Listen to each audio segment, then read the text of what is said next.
आज योगी आदित्यनाथ ने मैनपुरी में बीजेपी कैंडिडेट के समर्थन में जबरदस्त रोड शो किया। सीएम योगी का रोड शो जब मैनपुरी की सड़कों पर निकला तो ऐसा लगा मानो पूरी मैनपुरी योगी आदित्यनाथ के लिए सड़कों पर उतर आई। योगी के रोड शो में उमड़े जनसैलाब ने समाजवादी पार्टी के लिए सबसे सेफ सीट माने जाने वाली मैनपुरी का सियासी समीकरण भी हिलाकर रख दिया। खुद सीएम योगी ने भी रोड शो में उमड़ी भीड़ को मैनपुरी में परिवर्तन का संकेत बताया।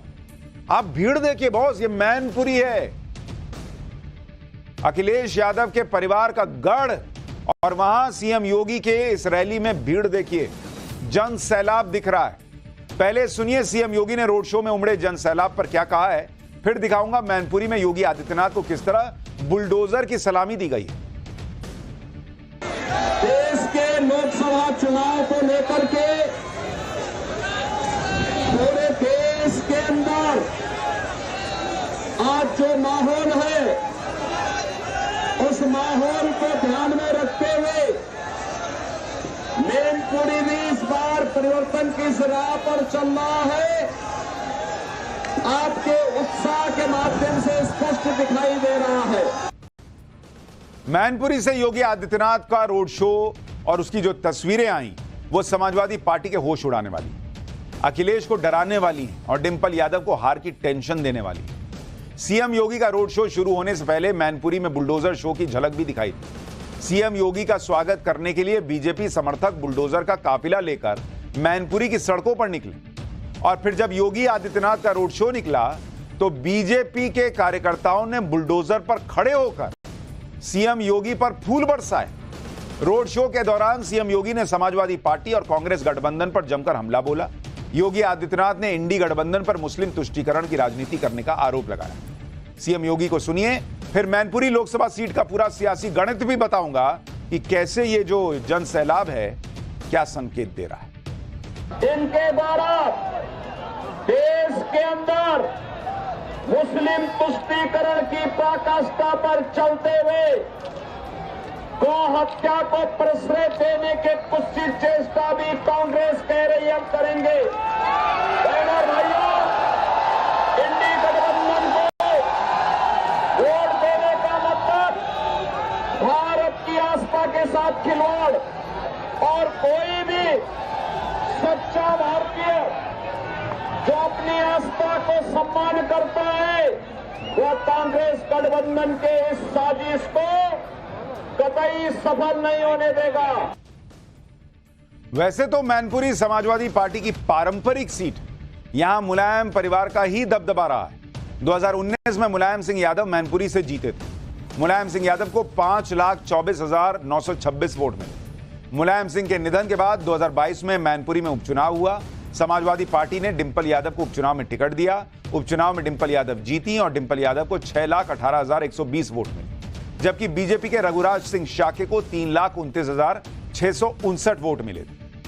मुलायम सिंह यादव के निधन के बाद सिंपैथी वेव में डिंपल यादव जीत गए, लेकिन इस बार मैनपुरी में राह आसान नहीं है, क्योंकि डिंपल यादव के सामने बीजेपी ने जयवीर सिंह को उतारा।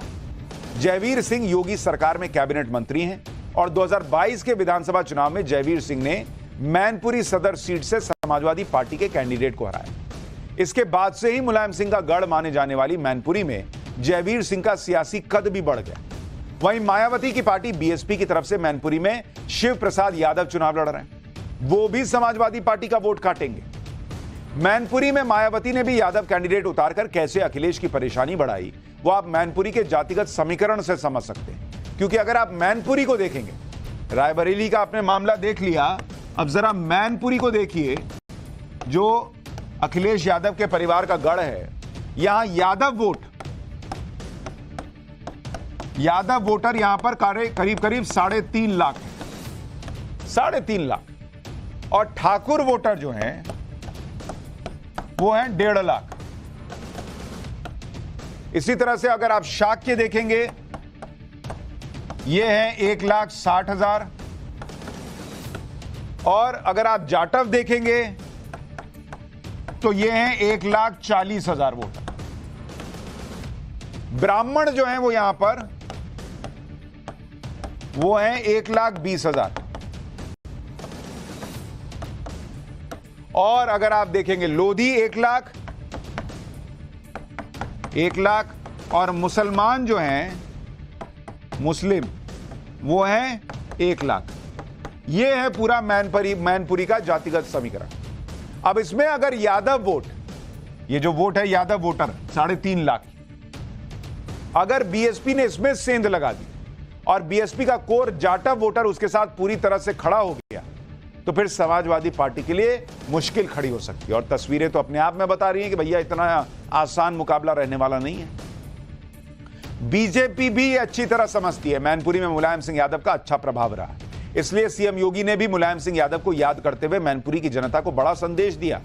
सुनिए मुलायम सिंह यादव का जिक्र करते हुए सीएम योगी ने कैसे समाजवादी पार्टी को घेरा, फिर बताता हूं कि सीएम योगी के रोड शो में उमड़ी भीड़ देखकर मैनपुरी से बीजेपी कैंडिडेट जयवीर सिंह कैसे गदगद हो।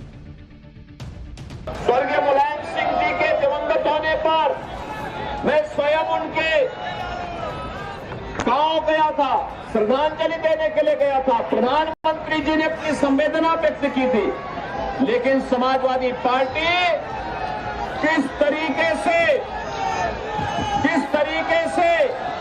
लोकनायकों को अपमानित करने का कार्य करती है, यह किसी से छुपा हुआ नहीं है। योगी आदित्यनाथ को लेकर मैनपुरी की जनता के बीच जो क्रेज दिखाई दिया, जिस तरह रोड शो के दौरान योगी के समर्थन में नारे लगे, उसे मैनपुरी से बीजेपी कैंडिडेट जयवीर सिंह ने मैनपुरी सीट पर अपनी जीत की गारंटी बता दी। जयवीर सिंह को सुनिए क्या कह रहे हैं, फिर बताऊंगा समाजवादी पार्टी के नेताओं को भी चुनाव में क्यों मुलायम सिंह यादव की याद आ रही। आज आप जन सैलाब देख रहे होंगे। आदरणीय मुख्यमंत्री जी आज आए थे। आदरणीय योगी आदित्यनाथ जी का रोड शो था जिला मुख्यालय में। पूरा जिला जाम, पूरा शहर जाम, जन सैलाब, अभूतपूर्व उत्साह, जोश, उमंग ये सिद्ध कर रही है। इस बार निश्चित रूप से पूरे लोकसभा की जनता ने कमल को खिलाने का मन बना लिया है, भगवा लहराने का मन बना लिया है, आदरणीय मोदी जी और योगी जी की ताकत देने का मन बना लिया है। लेकिन इसे तो कहते हैं कि मुलायम सिंह यादव गढ़ है, आपने खुद भी मुलायम सिंह काम किया है, तो ये गढ़ इस बार क्या ये किला ढहेगा?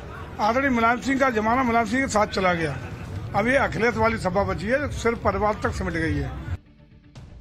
बीजेपी और योगी आदित्यनाथ यूपी के जिस इलाके में जोर लगा रहे हैं, उस इलाके में 7 मई को तीसरे चरण में वोटिंग हुई और इनमें से कई सीटें यादव बेल्ट के तौर पर जानी जाती हैं। कई सीटें यादव मुस्लिम के मजबूत समीकरण वाली। जिन सीटों पर तीसरे चरण में वोटिंग होनी है उनमें मैनपुरी है, फिरोजाबाद है, बदायूं है, एटा है, संभल है, इसके अलावा हाथरस, आगरा, फतेहपुर सीकरी, आंवला और बरेली की सीट है।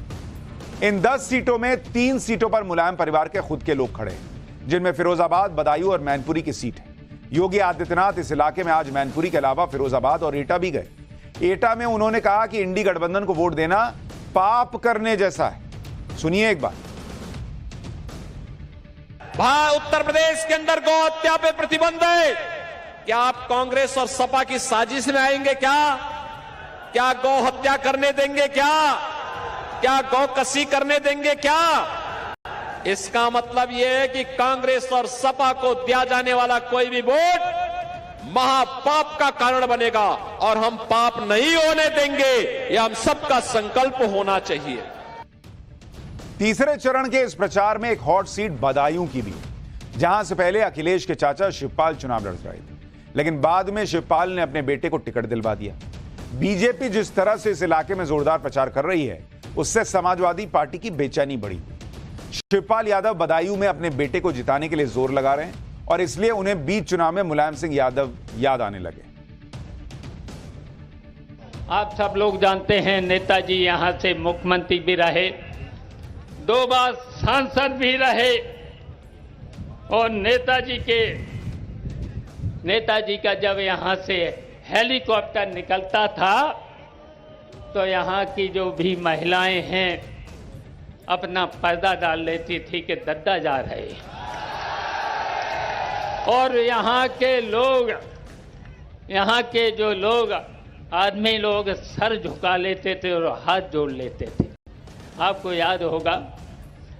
और हम नेताजी सबके बीच में नहीं हैं, अगर होते तो चुनौतियां हवा में उड़ जाती।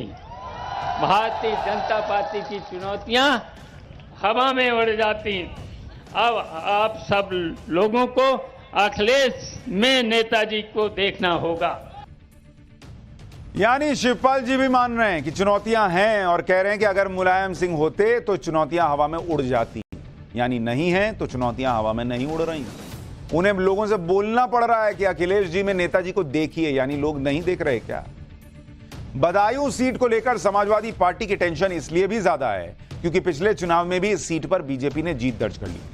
2019 के चुनाव में बीजेपी कैंडिडेट संघमित्रा मौर्य ने समाजवादी पार्टी के कैंडिडेट और अखिलेश यादव के चचेरे भाई धर्मेंद्र यादव को हराया। बीजेपी की संघमित्रा मौर्य को करीब 5,11,000 वोट मिले, जबकि समाजवादी पार्टी के धर्मेंद्र यादव को 4,93,000। बदायूं सीट पर पिछली बार भी अखिलेश परिवार हारा था और इस बार भी बड़ी चुनौती है, इसलिए परिवार के लोगों की सीट को लेकर अखिलेश ज्यादा जोर लगा रहे हैं। अखिलेश भी आज बदायूं सीट पर प्रचार करने गए थे, लेकिन वहां पर कैसे पुलिस वालों पर ही जोर दिखाने लगे, खुद देखिए। ये खाकी वर्दी वाले भी कभी कभी गुस्सा दिखाते हैं। ये लोग भी समझ लें कि बीजेपी अगर दोबारा सरकार में आ गई तो इनकी 3 साल की नौकरी हो जाएगी। ये सोचते हैं ये कैसे हो जाएगा। कभी कभी पत्रकार साथी पूछते ये कैसे हो जाएगा। मैं उनसे पूछता हूं, बताओ आपको पता था कि फौज की 4 साल की नौकरी हो जाएगी?